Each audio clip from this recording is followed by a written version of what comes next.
تقول لي ايه تقول لي لا ما تخلينيش كده وحدي في حالها تقول لي ايه تقول لي لا. Hello everyone, it's Sabira Iqbal from Simply Sabira and আজকে আমি চলে আসছি আবারও নতুন একটা রেসিপি বাট সবার আগে আমি বলে দিচ্ছি সবাইকে ঈদুল আজহার অনেক অনেক অনেক শুভেচ্ছা। আজকে যে নতুন রেসিপিটা করছি নরমালি দেখা যায় ঈদের জন্য সবাই গরুর আইটেম, মুরগির আইটেম, খাসির আইটেম সবাই আপলোড করে, বাট আমি ভাবলাম যে কলিজা বা বিফ কলিজাটা এমন একটা জিনিস যেটা আসলে আমাদের সারা বছরে তেমন একটা সবসময় খাওয়া হয় না, কিন্তু কোরবানি ঈদের সময় কিন্তু এটা মাস্ট খাওয়া হয়। আর আজকে আমি যে রেসিপিটা করে দেখাবো সেটা কিন্তু মাটন কলিজা দিয়ে, বিফ কলিজা দিয়ে, এমনকি মুরগির যে কলিজা হয় এটা দিয়েও কিন্তু আমরা করে খেতে পারি। আমাদের আজকের রেসিপিটা খুবই সোজা, খালি দুইটা জিনিস একটু ডিফারেন্ট হবে। নর্মালি ভাবে আমরা যেভাবে কলিজা রান্না করি এক্স্যাক্টলি তাই, তার মধ্যে শুধু আমাদের যেহেতু আজকের রেসিপিটা হচ্ছে বাগারি কলিজা ভুনা, সো সেই জন্য বাগারের জন্য একটা এক্সট্রা একটা মশলা রেডি করতে হবে, সেটা হচ্ছে এটা আমরা সরিষার তেলের বাগারের জন্য রেডি করছি। আর আমাদের একটা স্পেশাল মশলা রেডি করে নিতে হবে শুরুতে, যেটা শাহি টাইপের গরম মশলা, যেটা একটু এই কলিজা টাইপের আইটেমের জন্যই করা হয়। সেটা হচ্ছে এই ইনগ্রিডিয়েন্টসগুলো দিয়ে আমি একটা অলরেডি কিন্তু মশলা রেডি করে দিয়েছি, সো আমি এটাও অবশ্যই দেখিয়ে দিব এবং নর্মালি বাকি যা থাকে তাই। তো আসে আমি একটু প্রথমেই দেখিয়ে দিই যে আমার এই শাহি গরম মশলাটার জন্য আমার যেটা লাগছে, দারচিনি লাগছে, এলাচ লাগছে, ধনে লাগছে আস্ত, শুকনো মরিচ, এটা হচ্ছে বড় এলাচ, তারপর হচ্ছে এটা জিরা, এটা হচ্ছে জয়ত্রী এবং এখানে হচ্ছে জয়ফল গুঁড়া। আর এই সবগুলো মশলা তেলে আমি হচ্ছে এই মশলাটা রেডি করে নিয়েছি। এটা কিন্তু সংরক্ষণ করা যাবে অনেক দিন পর্যন্ত এয়ারটাইট বয়মে, এবং যে কোনো বিফ বা চিকেন বা কাবাব টাইপের আইটেমে এটা ইউজ করা যাবে। বাকি আমার যা যা আইটেম লাগছে সেটা হচ্ছে নর্মালি শুরুতে রান্না করার জন্য আমার এই গরম মশলাগুলো লাগছে, গোলমরিচ লাগছে, লং লাগছে, তেজপাতা এবং এলাচ লাগছে এবং দারচিনি লাগছে। সেই সাথে যে শাহি গরম মশলাটা এটা দিয়ে করা সেটা লাগবে।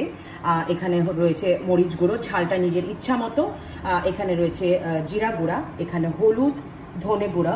আর আমার যে বাগারের জন্য যে জিনিসগুলো লাগবে সেটা হচ্ছে পেঁয়াজ কুচি, রসুন কুচি, আস্ত জিরা এবং শুকনো মরিচ, এটা আমার বাগারে লাগবে এবং আমি বাগারটা দিব হচ্ছে সরিষার তেল দিয়ে।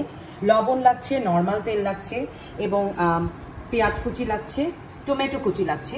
বাট সবচেয়ে ইম্পর্টেন্ট অ্যান্ড মেন ইনগ্রিডিয়েন্টস যেটা সেটা হচ্ছে বিফ কলিজা। এবার আমি একটু বলে দিই বিফ কলিজাটা কিভাবে আমি ক্লিন করে নিয়েছি। বিফ কলিজাটা আমি যেটা করেছি, অনেকে আছে একটু আগে থেকে হলুদ দিয়ে সিদ্ধ করে পানিটা ফেলে দেয়, সেটা করলে আসলে যা গুণ মানে এটা যত পুষ্টি বা যা আছে সব চলেই যায় বলা যায় পানির সাথে। সেই জন্য আমি আমার আস্ত যখন কলিজাটা আনা হয়েছে, এখানে হাফ কেজি রয়েছে, আমি প্রথমেই গরম পানি দিয়ে একদম অনেক বেশি বলক আসা গরম পানি আমি একদম কলিজাটার উপর ঢেলে দেওয়াতে উপরে যে চামড়াটা থাকে ওটা একাই বলতে গেলে একটু হালকা টান দিতে এটা উঠে চলে আসছে।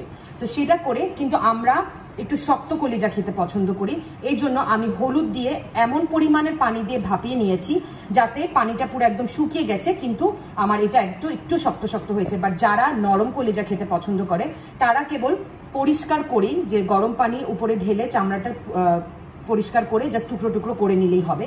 কিন্তু আবারও বলে দিচ্ছি, যেহেতু আমরা একটু শক্ত খেতে পছন্দ করি এই জন্য আমি হলুদ দিয়ে আবার একটু এমন পরিমাণ পানি দিয়ে ভাপিয়ে নিয়েছি যাতে পানিটা একদম শুকিয়ে গেছে এবং একটু শক্ত হয়েছে। সো আমি দুইটা প্রেফারেন্সই বলে দিলাম, যার যেটা ভালো লাগে। প্রথমে আমি প্যানে 2 টেবিল চামচ তেল দিয়ে নিলাম, যেহেতু আমার হাফ কেজি বিফ কলিজা, সেখানে 2 টেবিল চামচ প্রথমে সয়াবিন তেল দিয়ে নিলাম এবং বাগার দেওয়ার সময় কিন্তু আমরা একটু সরিষার তেল ইউজ করছি, এবং পেঁয়াজ দিয়েছি 1/4 কাপের মতো, এবং সেই সাথে এখন আমি যেই আস্ত গরম মশলা, গোটা গরম মশলা, সেগুলো এখন আমি দিয়ে দিব। এবার আমি পেঁয়াজটাকে একটু লাল করে ভেজে নিব, একটু বেরেস্তার মতো হালকা লাল করে ভেজে নিব। এবং এবার এটাতে আমি অ্যাড করছি এখানে 2টা টমেটো আগে থেকে কেটে রেখেছিলাম, আমি এবার সেই টমেটোগুলো দিয়ে দিব এবং এটি ভালো করে আমি একটু ভেজে নিব এবং পানি শুকানো পর্যন্ত আমি টমেটোগুলোকে কিন্তু একটু নেড়ে ভালো করে ভেজে নেব। এবার টমেটোটা যখন এরকম সফট হয়ে একদম নরম হয়ে আসবে তখন আমি এটাতে যে গরম মশলাগুলো রেখেছিলাম, এখানে আছে হলুদ এবং জিরা, আমি তা দিয়ে দিচ্ছি এবং সেই সাথে এখানে আমি মরিচ এবং জিরা, ধনে রেখেছিলাম আমি সেটাও দিয়ে দিচ্ছি। আবারও বলে দিচ্ছি ঝালটা কিন্তু নিজের প্রেফারেন্স, এবং ভালো করে আমি নেড়ে নিই।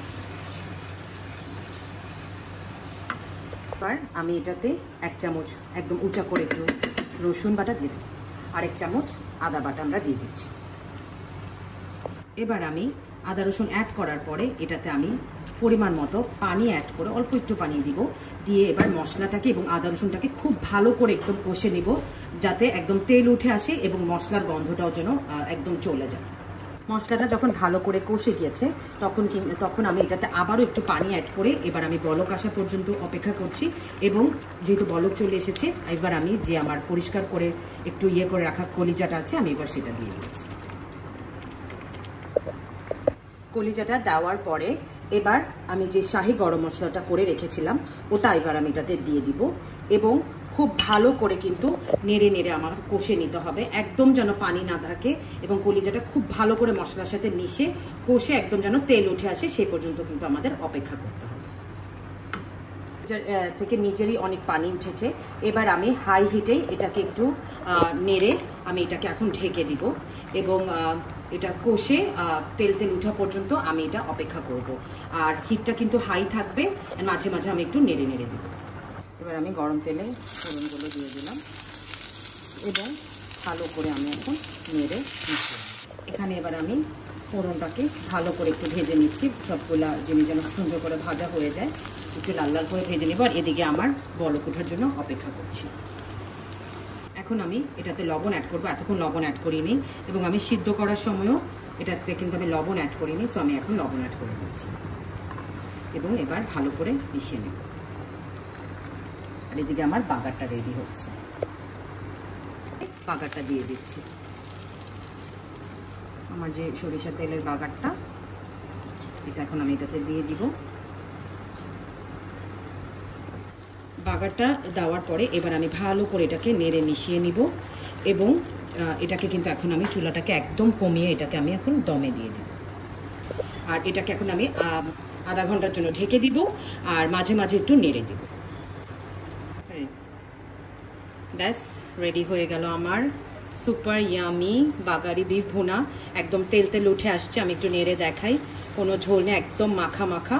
সো এখন আমরা এটাকে সার্ভ করে দেব। ব্যাস রেডি হয়ে গেল আমার সুপার ডুপার ইয়ামি বাগারি বিফ কলিজা ভুনা। এটা ভাত, খিচুড়ি, সাদা পোলাও অথবা নান, রুটি, পরোটা, এমনকি চিতল পিঠার সাথে অনেক অনেক অনেক মজা লাগবে। সো হোপ করছি কালকে অথবা পরশু দিন তো এটা মাস্ট ট্রাই করতেই হবে। And please don't forget to send me the feedbacks. And সেই পর্যন্ত সবাইকে অনেক অনেক ঈদের শুভেচ্ছা, ঈদ মোবারক, অ্যান্ড থ্যাংক ইউ।